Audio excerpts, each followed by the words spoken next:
It's unquestionable that there was that kind of a push in the summer before we started going back to inspect again because we'd been pushed out of the country. And that summer, the U.S. was positioning troops and equipment in the Middle East before that we even went back to do the inspections. It seemed pretty clear that they were going to go no matter what we found, and we were just window dressing. We Yeah. had to be done by March because of the possibility of chemical warfare and the troops being in chemical warfare gear.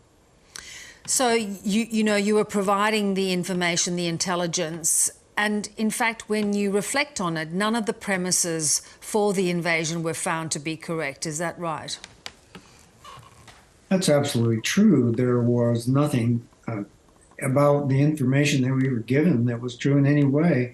We developed some small leads that we followed down, but the two big things that the U.S. provided us with to justify the war, these aluminum tubes for centrifuges and the uranium from Africa, both of those stories were easy to disprove.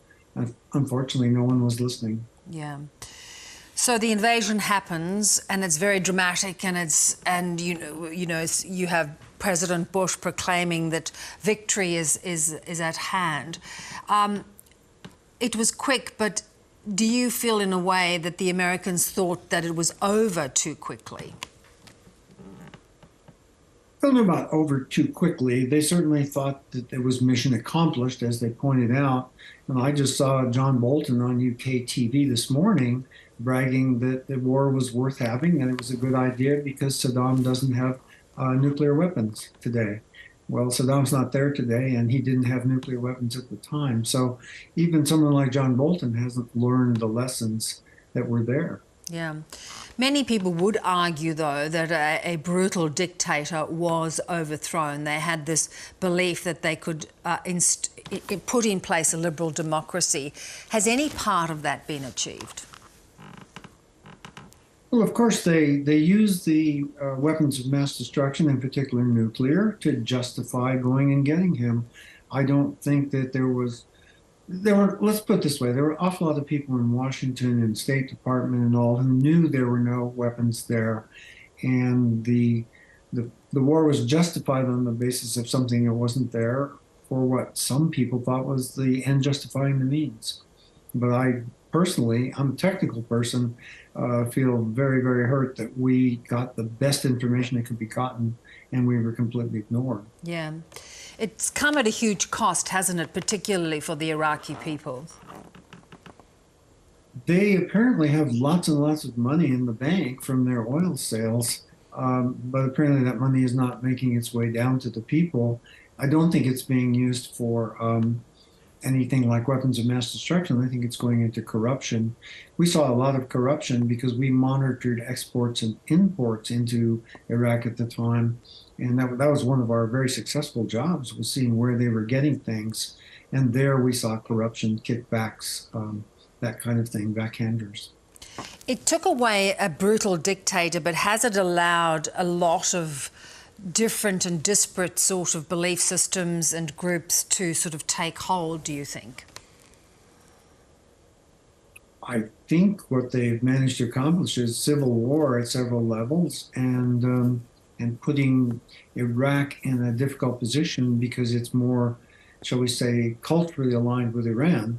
And so if we're worried about what's going on in Iran, we've given Iran a very strong ally right on their border. Yeah. So I don't think it's given the people very many options. That doesn't seem to be the outcome of this. How can Australia reconcile its involvement? Australia didn't play a strong role with us. We didn't receive information from Australia. They weren't a major player from the point of view of the inspectors and what we were doing. We were inspectors primarily from the United States Department of Energy with high-level security clearances. And I think somebody missed the fact that they were actually paying the salary of the people that were doing the inspections. Why do you think your advice and your intelligence was ignored? I think it was a matter of communications. We had to communicate up through our own management, and our own management was very willing to take our kind of one-line conclusions at face value. We said, the tubes are not for centrifuges, they're for rockets. The Director General said, fine. And then he went to New York and said the same thing. Awful lot of people in the US government in particular have a very low opinion of the United Nations. And so that's a fact. I'm sorry to say that. And because they have a low opinion of the UN, they didn't listen to what was being said, not realizing that the UN inspectors were actually their own people that had been seconded from the US Department of Energy. Yeah. So they were, sort of disbelieving their own people. You talked about, has anything been learned? What do you think we have learned when you consider the stresses and strains globally at the moment? We've learned, as we learn in almost every lesson learned situation, it's communications are a big part of it, that people didn't know who the inspectors were. The inspectors didn't justify, we didn't have a good series of reports on what we found. An example would be the CIA said, well, these nuclear guys in Vienna don't know anything about rockets, so why should we believe them when they say they're rockets? And we didn't make our cases strongly enough that we learned an awful lot about rockets to come to the conclusion we did. So communications, just like in a marriage, I mean, it's everything that we dig into seems like it's when people don't talk to each other, don't understand the other party, things fall apart. Yeah, good point. Good to have you on, Robert. Thank you so much. Thanks, Beth.